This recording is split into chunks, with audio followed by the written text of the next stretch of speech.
Bonjour, quel est votre nom? Nous sommes Fred Dubé et Patty Dubé. Fred Dubé, chat à temps partiel, et Patty Dubé, humoriste, improvisatrice et muse pour les autres chats. Parfait. Et quelle est votre profession? J'arrondis mes fins de mois en lichant mes fesses.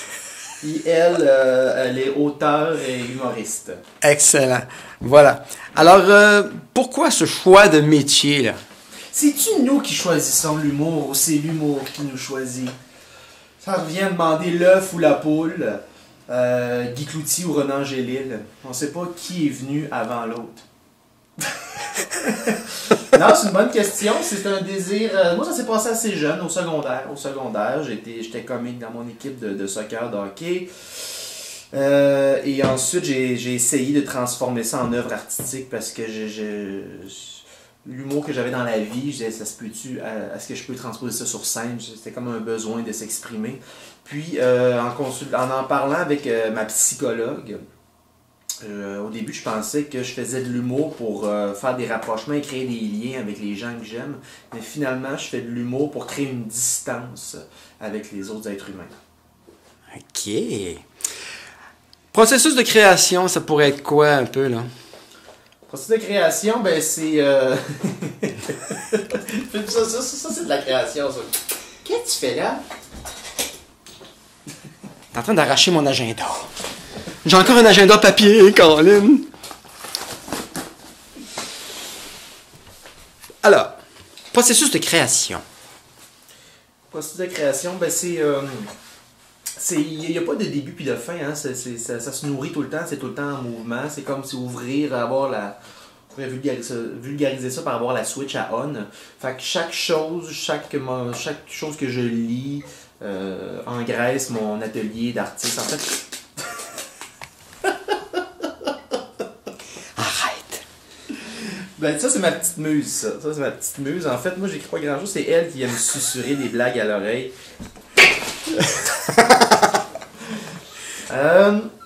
En fait, on pourrait dire que chaque artiste a son atelier. L'atelier qui est un état mental. Et il faut mettre des choses dans l'atelier. C'est-à-dire des livres, des lectures, du vécu, des opinions, des outils, des techniques d'écriture plus technocratiques. Pour ensuite, quand tu vas dans ton atelier d'artiste, avoir des outils et avoir des matériaux avec lesquels s'amuser et créer. Ça se fait pas tout seul comme ça. Fait que ce qui peut de manière... Là, Patty, là. Fait que... c'est ça la vie. Hein. Imagine j'avais des enfants. Fait que c'est ça. Fait que chaque artiste doit alimenter son atelier. Excellent, ça. Et puis, ce qui aide à créer, ben moi, le café m'aide beaucoup à créer. Lire m'aide beaucoup à créer. Des romans, mais beaucoup des essais aussi. J'essaie de transformer de façon humoristique ce que je peux lire dans des essais sur l'économie, sur le politique et tout. Fait que café, lire, vivre, aussi c'est mettre des bûches dans le poêle de l'indignation. Tu sais, être indigné, être révolté, ça se fait pas tout seul. Ça se cultive, ça s'engraisse. Et puis oui, des fois on peut être en colère, mais c'est justement par l'art qu'on peut transformer la colère en révolte. Parce que la colère, ça se fait tout seul, la révolte, ça se fait à plusieurs. Je me révolte, donc nous sommes, dit Albert Camus. Et puis, voilà. Excellent. Ma prochaine question, c'était quels sont tes amis de la création? Je pense que tu viens de répondre. Oui, puis aussi, bon, il y avait, je dis le café, là, puis aussi côtoyer des gens. Je côtoie autant j'ai des amis avocats, j'ai des amis travailleuses sociales, j'ai des amis poètes, j'ai des amis professeurs, journalistes, et puis je leur parle, ils m'inspirent aussi, ils me partagent leur indignation. Après les spectacles aussi, le public vient me partager des moments forts, des moments plus faibles de leur vie. Puis tout ça m'inspire, en fait. C'est d'être sensible. Je pense que l'artiste, c'est quelqu'un de sensible. C'est de développer la sensibilité. Puis ce que je dis aussi je suis professeur à l'école de l'humour de soir. Alors, je donne des cours du soir. Et ce que je leur dis, au premier cours, je leur dis d'être à l'affût des tensions. Dès qu'il y a une tension, il y a matière à créer. Quand tu lis le journal, tu lis un article, que tu le comprennes ou que tu le comprennes pas, tu ressens quelque chose, soit émotivement, il y a une tension, ou intellectuellement, il y a une tension de je comprends pas ça, ou ça me fait une telle émotion.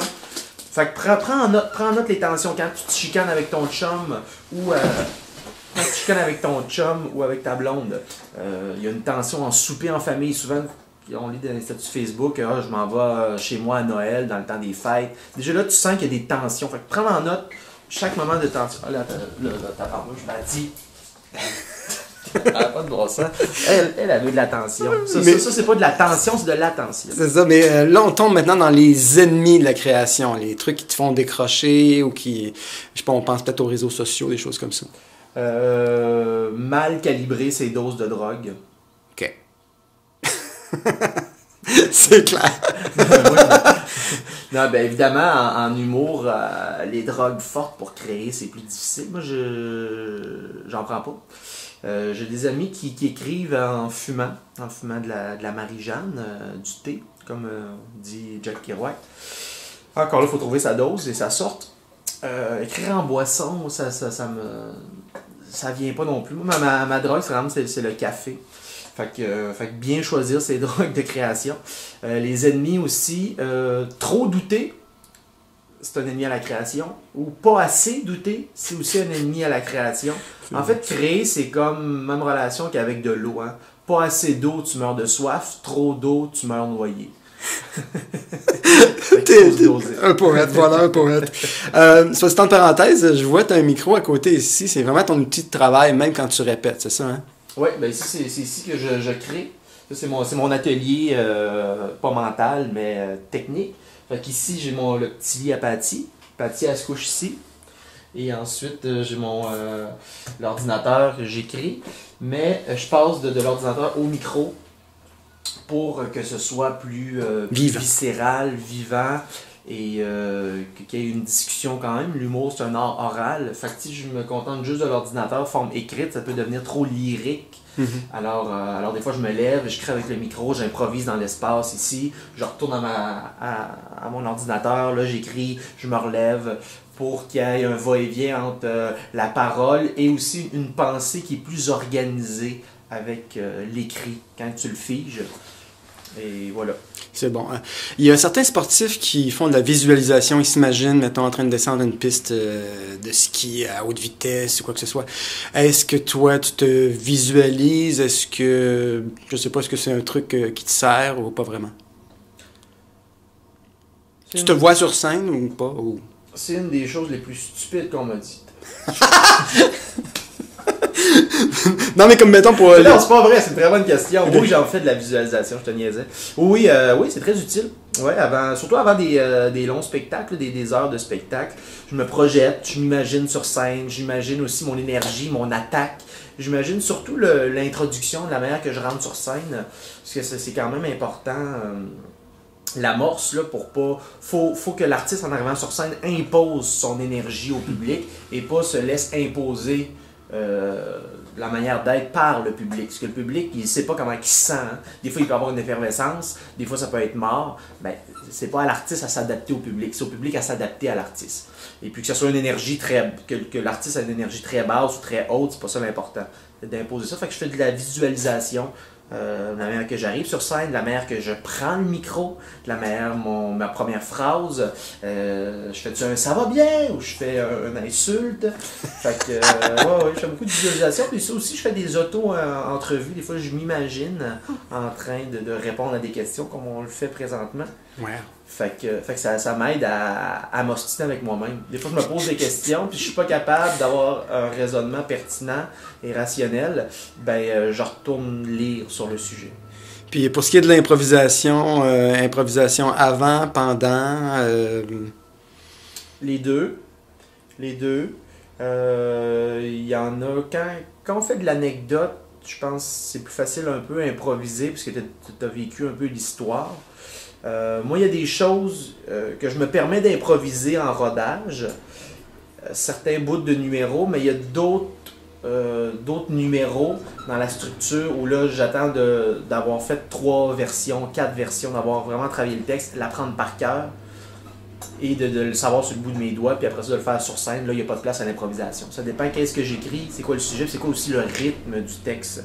Il y a certains, moi des fois j'aime bien un peu, je suis inspiré par George Carlin. Tu sais, George Carlin quand il part sur une dérape, c'est rythmé, puis c'est politique, puis c'est révérencieux, il peut pas se permettre d'improviser puis d'hésiter. On va être là, c'est bien lourd. Surtout quand tu parles de politique, si t'hésites, si t'es pas sûr, ça va devenir lourd, le monde va me douter. Fait qu'il y a certains bouts que c'est à la virgule près, mais il y a d'autres fois qui me permettent d'improviser puis il y a des belles choses qui se passent. Fait que je suis ouvert aux deux. Ouais, puis toi, tu as une part de poésie quand même. On peut le dire, ça. Ah, ben c'est gentil. Non, mais c'est vrai. Ah, ben ouais, ben. Non, mais tes images parlent. J'essaye, c'est une des parties qui est le plus difficile. Mais je veux pas trop m'éloigner de ça. J'aime bien mélanger poésie et politique. C'est bon. Puis de toute façon, la poésie est très près de l'humour. Hein. Le poème Le Dormeur du Val d'Arthur Rimbaud, c'est un renversement, c'est un procédé humoristique. Tout le long, tu sais, un renversement, c'est tu nous emmènes à quelque part, tu flashes à gauche, mais tu donnes un coup de volant à droite. C'est ça un renversement, tu amènes le public vers là, tu vas, finalement. Mais Le Dormeur du Val, le poème, c'est un long-liner. Tout le long, Arthur Rimbaud décrit un soldat qui fait une sieste sur le bord d'un ruisseau, puis à la fin, 2 trous à la boutonnière, il dort pas, il est mort. Ça, c'est drôle. Ok. C'est dans l'économie de mots, hein, le poète et l'humoriste sont des frères dans l'économie de mots. On fait passer le chaos à travers le chat d'une aiguille. Fait qu'on économise les mots, c'est condensé. On peut résumer beaucoup de choses avec un bon liner. Avant-dernière question, le but, c'est quoi ton but? Votre but? Détruire le capitalisme sauvage, remplacer à l'Assemblée nationale le crucifix par la tête empaillée de Pierre-Carl Péladeau, qu'après une bonne blague politique d'extrême gauche, que Emmanuel Macron annule son voyage au Québec, que François Legault barre sa porte le soir avant de se coucher, puis que Justin Trudeau pleure en reniant son passé de fédéraliste. Sinon, j'aime ça aller aux pommes. Miam miam. Ok, et peut-être un dernier mot en terminant? Mario Bélanger. Hey, c'est fin. Merci beaucoup, c'était un plaisir. Ça fait plaisir.